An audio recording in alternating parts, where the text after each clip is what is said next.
जब से national Herald case में गांधी परिवार के खिलाफ ईडी द्वारा चार्जशीट दायर की गई है, कांग्रेस नेताओं की भाषा अब धमकी में बदल चुकी है। जब कोई सटीक जवाब नहीं होता तो कांग्रेस गुंडागर्दी की राह अपनाती है। लेकिन यह केवल कांग्रेस का मामला नहीं है, यह हर भारतीय के लिए महत्वपूर्ण है। समझिए नेशनल हेराल्ड केस क्यों हर भारतीय के लिए जरूरी है।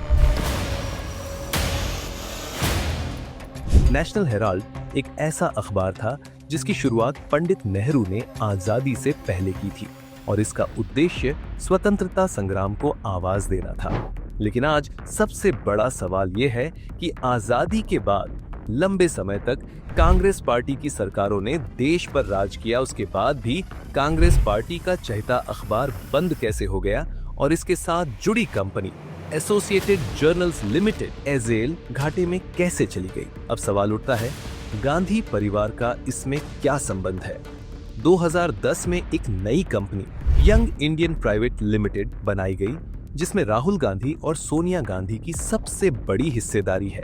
इसी कंपनी ने एसोसिएटेड जर्नल्स लिमिटेड का पूरा कर्ज खरीद लिया और फिर कुछ समय में एसोसिएटेड जर्नल्स लिमिटेड की करोड़ों की संपत्तियां जो देश के विभिन्न शहरों में स्थित थीं, यंग इंडियन के नियंत्रण में आ गई। प्रवर्तन निदेशालय ईडी का आरोप है कि यह सिर्फ एक अखबार को बचाने का मामला नहीं था, इसके पीछे एक बड़ा आर्थिक खेल खेला गया। करोड़ों की संपत्ति केवल 50 लाख में कैसे ट्रांसफर हो गई। ईडी का कहना है कि कांग्रेस पार्टी ने अपनी पार्टी के पैसे से एसोसिएटेड जर्नल्स लिमिटेड को लोन दिया और फिर उसी लोन के जरिए यंग इंडियन ने उस कंपनी को अपने नाम कर लिया। यानी पार्टी का पैसा और संपत्ति भी निजी हाथों में चली गई। मतलब साफ है, गांधी परिवार अपने आप को कानून से ऊपर समझता था, लेकिन अब और नहीं। उन्होंने जो लूटा है वो हर हाल में वापस लौटाना होगा।